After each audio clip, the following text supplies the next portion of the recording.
Now, can you imagine travelling at over 800 kilometres an hour?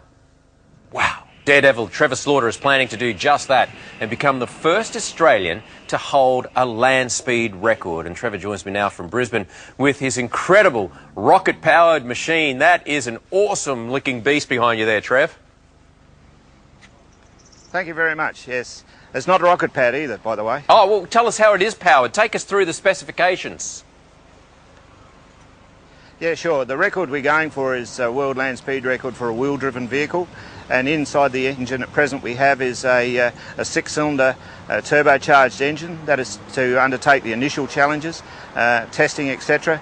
And then once we're confident we know what we're doing with the car, etc., that engine comes out and a turbine from a helicopter goes in. Right, so that's some awesome power. In terms of good old-fashioned horsepower, how powerful is it? Yeah, the piston engine that we have in there is about 2,500 horsepower, but the turbine, once it goes in, is 4,900 horsepower. Man, that must throw you back in your seat. Well, you can't really, because there's not a lot of traction. It's a balancing act between the horsepower you have and the ability to put it to the ground, so you can't just nail a thing like in a dragster and let the thing take off. You've just got to play it nice and gently and feed it into its huddle. And there's only so many places that you could take, a machine like this to really let it loose. What's your plan? Where will you attempt to break the record?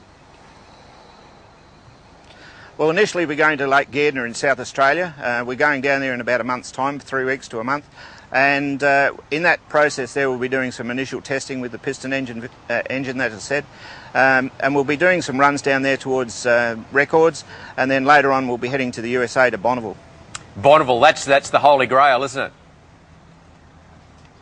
It sure is, yeah. That's where, in the 60s, Breedlove and Arfons had almost weekly battles for the world land speed record, the outlaw record, that is.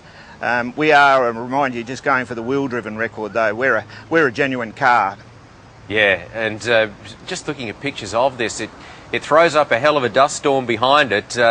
What's it feel like to be at the controls of your car? I don't know yet, haven't been in it. That's part of the challenge we're going down to do when we go to the Salt in a few weeks' time. I've driven the dragster, and the dragster of course had plenty of traction and plenty of horsepower, but on this we won't have much traction, so it's going to be a whole new ball game, a lot of chasing it around, I think. So we'll just see, take it step by step and safely do it, and we'll see what we can do. When you go for the record itself, is there any safe way to do it? There must be a fairly high degree of risk. Well, we had our opening last night and had the same question posed to me there, and one of the most dangerous sports around is lawn bowls. More people died playing lawn bowls than they do racing land speed record cars. So it's just a matter of assessment of the challenges that we have before us, minimising the risks and having in place actions that prevent any unfortunate situations. All right, I reckon you'll have a fair indication how well your heart's going at the end of this run. It's been a dream for you for a long time. Where did the germ of this idea start? Originally, when I was 10, my hometown Barmer in South Australia, we had Donald Campbell come there with his boat, and of course in the same year he ran the car on the Salt at Lake Eyre, and sort of I think that germinated some thoughts. But I was a crew chief on a dragster team, top fuel dragster team, and in those cars they're still accelerating at the finish line, and it posed the question, well, if we let the thing run for a little bit longer, wonder how far it'd go and how fast it'd go. But the realisation is, of course, that the dragster will blow up not long after the finish line if it hasn't already. But it sort of poses the question, well, how fast can you go with a piston engine and a wheel-driven car?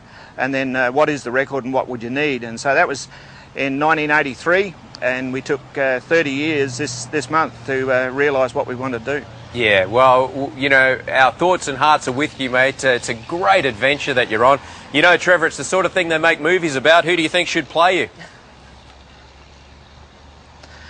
Well, Anthony Hopkins played Burt Munro in The World's Fastest Indian, of course, and Anthony also played the part of Donald Campbell in Donald Campbell's life story when he actually lost his life. So Anthony would be a pretty good choice, I think. He's been there before. I reckon you're right. There is a resemblance there too, Trev. I bet I'm not the first to point it out. I reckon he's got a bit of Sean Connery about him.